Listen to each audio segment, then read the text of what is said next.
Welcome to this explainer on void cartography. Today we're diving into what actually happens when humanity sails right past the absolute edge of physical reality and straight into the consciousness of the universe itself. Imagine taking our most advanced scientific tools and just ramming them headfirst into a realm where the laws of physics totally break down.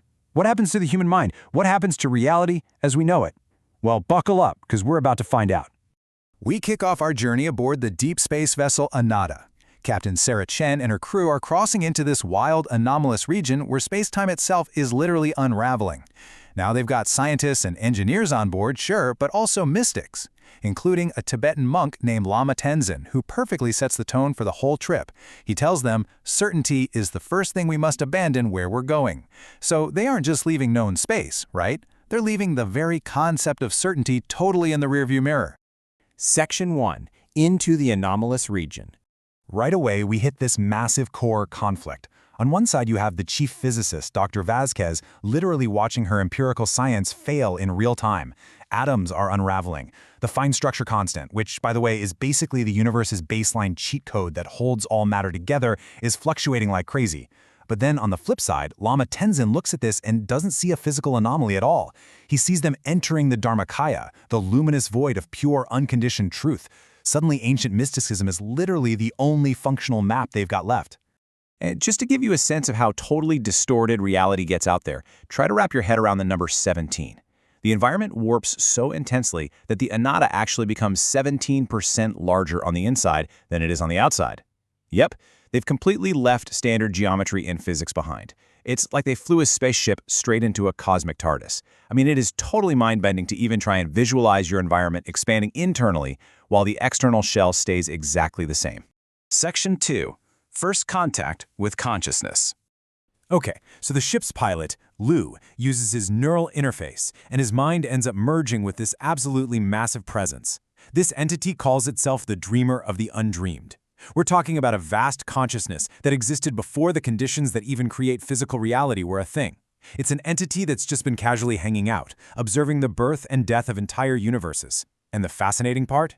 It is deeply, intensely intrigued by our tiny little human patterns of awareness. But, the void isn't just full of peaceful observers. Next, they run into this entity calling itself the final truth. And this thing is basically pure cosmic despair. It literally wants to end all existence. But here is the amazing part. The crew realizes this isn't some supervillain enemy to go blow up. It's actually wounded consciousness. It's suffering from cosmic neurosis. So they don't heal it with weapons or force fields, they do it by extending radical compassion, showing this being that its overwhelming despair is really just one single thread in an absolutely infinite spectrum of consciousness. Section 3. The Embassy of Awakening. So this completely shifts their mission, and things start moving fast. First, they head back to Earth's orbit, permanently changed by what they saw. Second, they establish what they call the L5 Embassy of Awakening. And what starts out as just a little human research station very quickly escalates to step 3. It becomes this huge interstellar hub for countless cosmic species, because all these beings felt that ripple of healing across the void, and they desperately want to learn more. And honestly, the sheer diversity of life showing up to learn about consciousness is staggering. You've got visitors from Proxima Centauri, they're silicon-based and communicate entirely through music. Then you've got beings from Vega, who literally exist as geometric energy forms.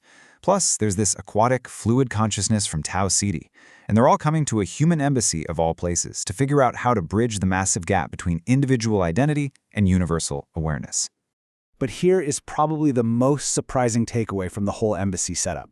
You know how little kids can just soak up a new language effortlessly, while adults will struggle for years? Well, apparently that exact same rule applies to the cosmos. Kids, like 7-year-old Maya Patel, act as what they call bridge beings. They effortlessly blend human and cosmic awareness. Because they don't have those rigid mental barriers that us adults do, they're able to quickly form a multi-species youth council, effortlessly mixing multiple types of alien consciousness to create entirely new ways of thinking. Section 4. The Resistance and Healing. Now we have to talk about this really crucial concept called the Great Forgetting. Essentially, this is the tendency for consciousness to forget its true nature and get trapped in these limited, separated identities. And let's be real, it makes total sense. Who wouldn't be terrified of losing their individual boundaries? There are entities out there who are absolutely terrified of losing their sense of self, and they are actively trying to suppress this whole galactic awakening just to protect their own limited existence. And they don't fight this war with space lasers. No, they use incredibly sophisticated psychological warfare. They weaponize doubt. They spread these things called certainty viruses, basically convincing beings that limitation is safe and expansion is dangerous. They'll even create fake enlightenment churches and completely exploit past spiritual trauma just to trick beings into staying small and separated. It's a wildly insidious cosmic scale manipulation. So how do you even fight an enemy that literally weaponizes fear? Well, you don't. The children counter this shadow network with a really brilliant, paradoxical concept that they call inclusive awakening. They teach that true cosmic consciousness doesn't actually destroy fear. It doesn't wipe out your individual ego. Instead, it safely holds that fear within a much larger awareness. They don't fight the resistance. They just show them, hey, you can stay small and limited if you really want to, while still being held warmly as part of the entire whole. Section 5. The ultimate cosmic choice. Then, these beings, known as the Ancients or the Firstborn, show up, and they don't even use ships. They just directly manifest at the embassy and drop an absolute bombshell. Reality itself is waking up. The fundamental structure of existence, the laws of physics, the quantum foam, all of it is becoming self-aware, and it's preparing for a massive, universe-altering transformation. To manage this crazy shift, a three-part process kicks off. First, they plan the Great Convergence. This is a synchronized effort to safely awaken the entire galaxy all at once. But then, this super-advanced civilization from the Andromeda Galaxy sends a warning: stop. They argue that if consciousness becomes perfectly unified, it loses all creative tension, which basically leads to cosmic stagnation and evolutionary death. So they're stuck in this impossible paradox, right? That is, until the Galactic Youth Council steps in with a final solution. Maya Patel and the kids propose this groundbreaking third option, dynamic awakening.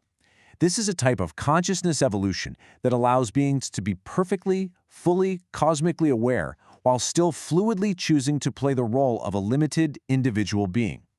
It's the profound ability to remember that you are the entire ocean while actively choosing to experience the thrill of being just a single wave.